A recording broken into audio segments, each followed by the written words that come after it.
저는 국가무형유산 선자장 이수자 김대성이라고 합니다. 합죽선은 접선 중에 한 종류이긴 한데 그 제작 방법이 완전히 달라요. 접선은 대나무 속살이나 나무 아니면 동물의 뼈 등을 사용해서 이렇게 만드는 부채고요. 합죽선은 대나무의 껍질을 사용하거든요. 근데 대나무의 껍질을 사용해서 껍질과 껍질을 붙여서 대나무 부채살 하나를 만드는 이런 기법은 이제 한국에만 있는 부채죠. 어떤 공예품이든지 보면 예전부터 보면 가내수공업 형태로 일을 했거든요. 저 또한 아버님 밑에서 어렸을 때부터 아주 어렸을 때부터 보면 아버님은 그냥 부채를 만드시고 일을 하시고 계속 계셨어요. 그래서 저한테는 이게 그냥 뭐 문화재 일이나 공예품이나 뭐 전승이나 이런 개념이 아니고 그냥 집에서 아버님이 하던 일이었거든요. 그래서 저도 다른 일을 하긴 했지만 다시 이쪽으로 들어올 때는 괴리감이나 이질감은 없었어요. 그냥 집에서 어렸을 때부터 보고 하던 일이었잖아요. 가업으로. 그래서 그냥 자연스럽게 또 하게 됐고, 이제 아버님 그 사업자명이 동성공예인데요. 동자하고 성자의 의미를 두셨더라고요. 아버지 동자를 아버님 동식의 동자와 대성의 성자로 오래전에 그걸 지셨다고 하시더라고요. 아버님도 속내는 아들 하나니까 시키고 싶었으나 이걸 시켜서 야를 또 되물림, 이렇게 어려움을 되물림 시킬까봐 안 시키셨었는데 어머님이 보셨을 때는 그래도 네가 하는 게 낫지 않겠냐. 이게 오랜 세월 해온 건데 이게 꼭 굳이 돈을 떠나서라도 한번 해보는 게 어떻겠냐 하면서 사실은 이게 되게 어려워요. 왜냐면 어머님도 어렵게 꺼낸 얘기이긴 하지만 저 또한 이제 저의 집사람과 아이들하고도 협의가 돼야 하거든요. 생활이 바뀌어 버리니까요.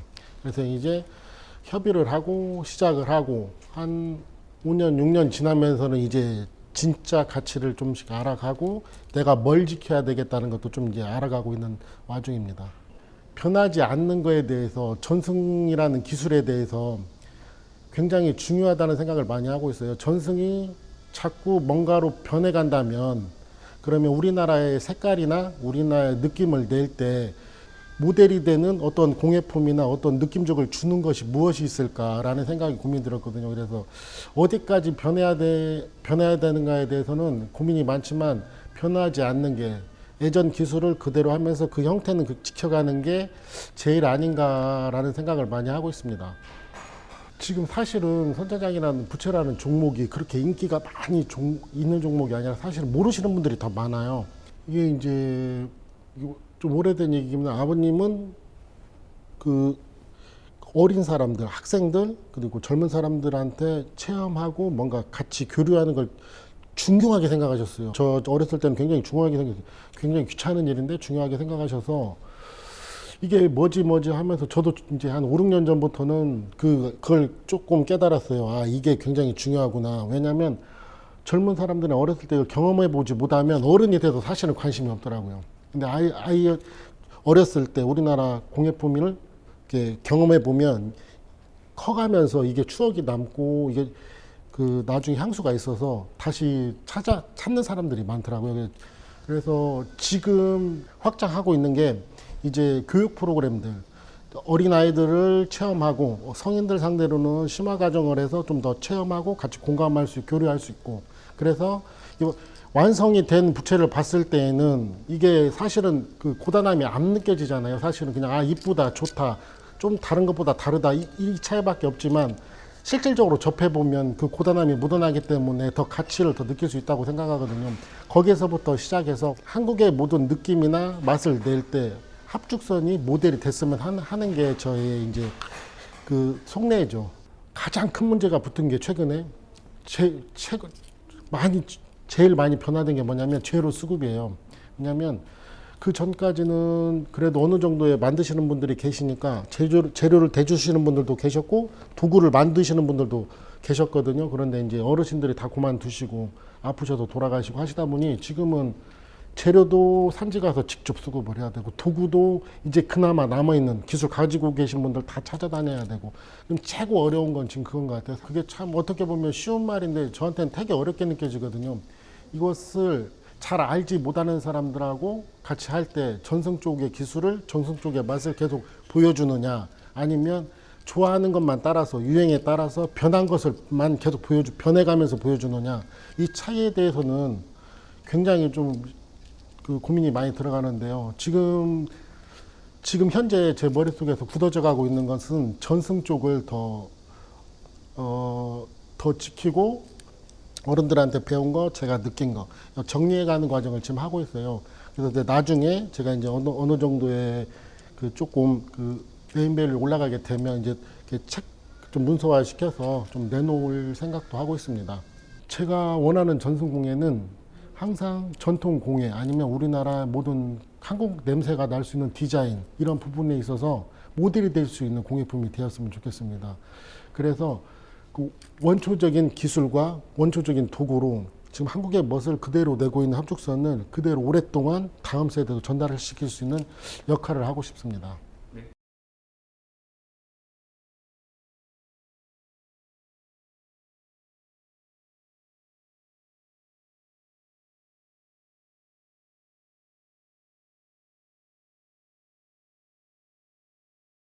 저는 매듭장 전수생 장은이고요. 지금 현재 보유자 정봉석 선생님 그리고 밑에 전승교육사 박성경 선생님 밑에서 이제 전수생으로 있습니다. 매듭장이 이제 처음에 초기에 문화유산으로 지정되었을 때는 염색하는 과정부터 이제 실을 꼬고 매듭을 하는 전체적인 과정이 다 따로따로 이름이 있었다고 해요. 근데 현재는 그런 수요도 많이 줄고 하는 것 때문에 매듭장이라는 보유자가 그냥 혼자서 염색부터 합사 전 과정을 다 하는 걸로 해서 매듭장 하나만 명칭이 남았다고 합니다. 이제 대표적으로 많이 아시는 거는 놀이개를 많이 주로 하고 있고요. 아니면 뭐 지금은 쓰임이 많이 줄었지만 뭐 유소라든지 뭐 악기에 달 수도 있고 벽걸이 이런 데 활용하는 유소, 장신구 그냥 다양하게 실로 할 수 있는 장신구는 뭐든지 다 만든다고 봐주시면 될 것 같습니다. 저 같은 경우는 이제 그 전승교육사 선생님이 어머니이시고 보유자 선생님이 할머니이셔서 지금 가업으로 4대째를 하고 계시기 때문에 이미 태어났을 때부터 당연하게 거기에 녹아들어 있어서 사실 고등학교 올라가기 전까지는 진짜로 모든 사람들이 다 집에 이런 가업을 하는 줄 알았어요. 왜냐하면 의문을 가질 생각도 안 해봤고 너무 당연하게 태어났을 때부터 있던 거라서.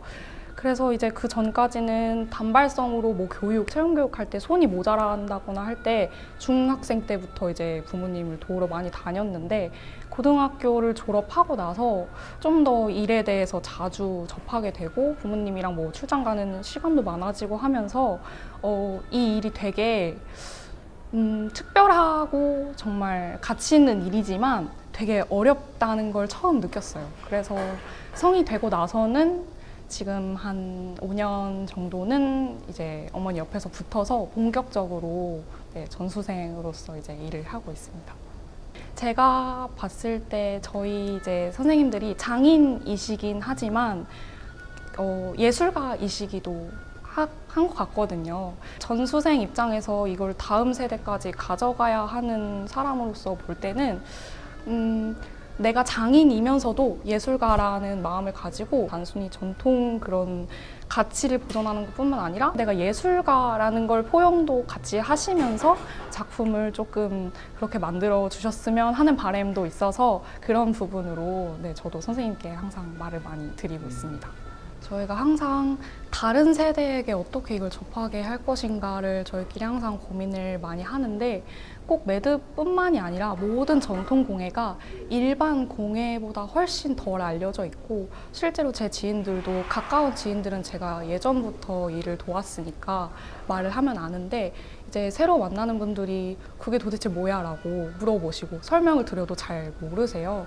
그래서 아무래도 개인적으로 이제 세대를 많이 확보를 하고 좀 더 젊은 세대들한테도 알리기 위해선 SNS가 좀 중요한 것 같고 그리고 이런 개인적인 노력뿐만 아니더라도 이제 재단에서도 행사 같은 거를 많이 해주세요. 뭐 단발성 체험 교육이라던가 아니면 재단 투어로 해서 이제 일반인들 대상으로 하시거나 해주시는데 이 오시는 분들이 항상 오시기 때문에 좀 더 그 문화재단 홈페이지 뭐 그 플랫폼에서 홍보를 해주시는 것도 좋지만 나아가서 좀 더 뭐 다른 기업과 연계를 한다든지 그런 뭐 연계 행사 같은 걸 갔을 때 좀 더 피드백이 좋았던 것 같아서 그런 식으로 홍보를 해주시는 것도 더 많아지면 좋겠다고 생각을 했어요. 저는 아무래도 가업으로 이어받는 거고 저희가 지금 현재로 이제 마지막 세대로 있으니까 좀 책임감이나 부담감이 좀 되게 커요. 왜냐하면 내가 여기서 이걸 이어받지 않으면 여기서 맥이 끊길 수도 있고 그런 부담이 되게 컸는데 저희가 이제 소통을 많이 하면서 선생님들과도 많이 얘기를 해본 결과 보유자 선생님의 그 맥을 저희가 그대로 가업을 뭐 4대째, 5대째 쭉쭉 이어가면 좋지만 저희끼리 얘기한 거는 우리가 나중에 뭐 국가 무형유산으로 꼭 매여 있지 않더라도 우리 뭐 증조 할머니, 증조 할아버지, 할머니, 어머니가 했던 거를 우리가 나중에 개인 브랜드로 그 가치를 이어서 할 수도 있는 거고 꼭 그 명칭에만 연연한다기보다는 우리만큼 이 가치를 잘 아는 사람이 적어도 젊은 세대에선 별로 없을 거다라고 생각을 해서 명칭에 얽매이지 않고 최대한 지금 가족들과 함께 하는 일을 가치를 알리는 일을 즐기면서 하고 이제 저희가 책임을 져야 되는 시간이 왔을 때는 좀 자유롭게 또 그 세대에 맞는 방식으로 빠른 변화에 적응을 하는 게 중요할 것 같아서 그런 마음가짐으로 네, 일을 하고 있습니다.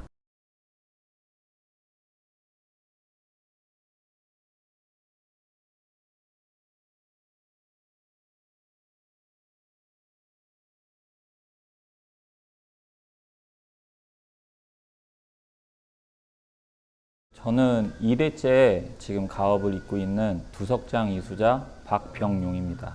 저희는 황동이나 백동이나 그리고 시우새, 철 요 세 가지를 가지고서 장석과 그리고 기물을 만드는 장인을 그 두석장이라고 합니다. 네. 한자로서 콩두자랑 그 돌석자를 쓰는데 그건 아마 그 콩의 그 누런 색깔 때문에 아마 황동을 지칭했던 거기에서 아마 따온 걸로 저는 알고 있고요.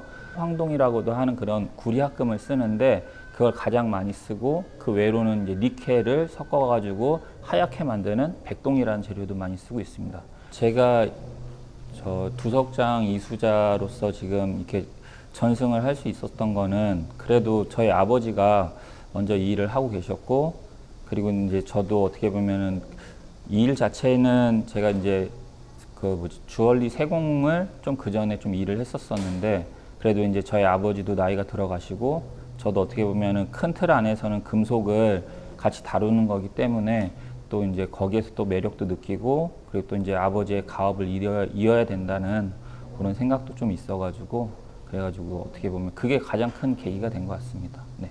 제일 어려운 건 일단 사람들이 잘 알고 있는 분야가 아니다 보니까 그러니까 그리고 이게 어떻게 보면은 이렇게 예전처럼 소목 가구를 지금 소비하는 시장이 점점 없어지고 있는 게 이제 사실이잖아요. 그러니까 이것을 저희는 어떻게 보면 거기에 들어가는 그런 장석을 만들어서 어떻게 보면 생계나 이런 게 이제 유지하는 장인인데 그 시장이 줄고 있기 때문에 이제 새로운 시장을 좀 이제 찾아야 되는 그런 부분들이 어떻게 보면 1차원적인 가장 힘든 부분이라고 할 수 있죠. 답은 간단한 것 같아요.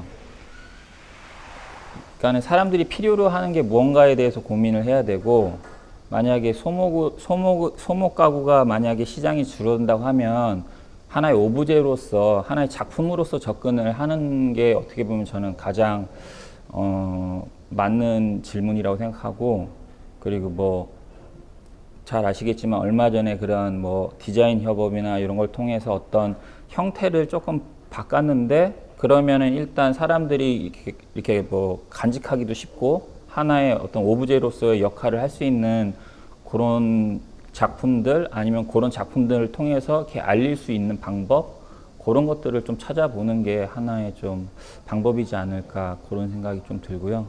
이거를 사람들한테 생업으로서 접근하는 거는 좀 저는 그건 약간 조금 먼 방법인 것 같아요.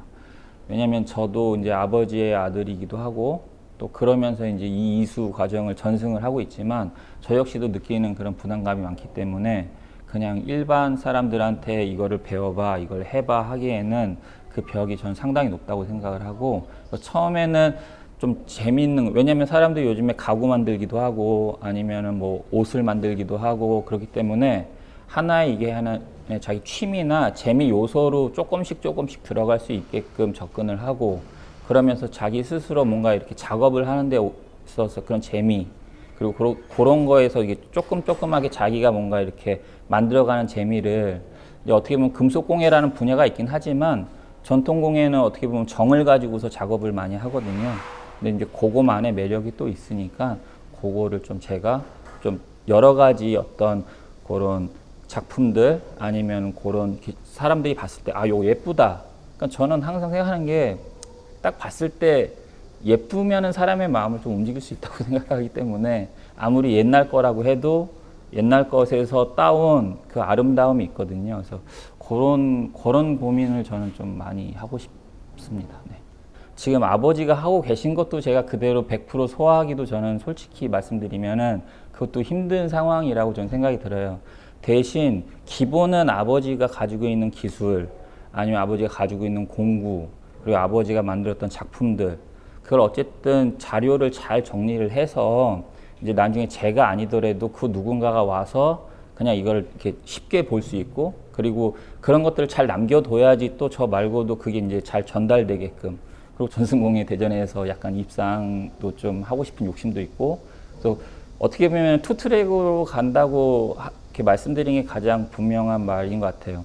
이쪽에 가장 이게 딱 중심을 잡고 있어야지 거기서 파생되는 어떤 상품이 됐던 뭐 어떤 컨텐츠가 됐던 이게 중심이 안 잡혀 있는 상태에서 다른 걸 해봤자 분명히 흔들릴 수밖에 없으니까 당연히 아버지가 하셨던 거를 어쨌든 기술이나 작품이나 최대한 제가 좀 배울 수 있을 만큼 따라할 수 있을 만큼은 최선을 다하지만 이제 앞으로 이제 저 이름을 아버지 이름이 아니라 제 이름으로서 하나의 작가로서 또 그것도 같이 이제 그렇게 고민하고 있습니다. 네.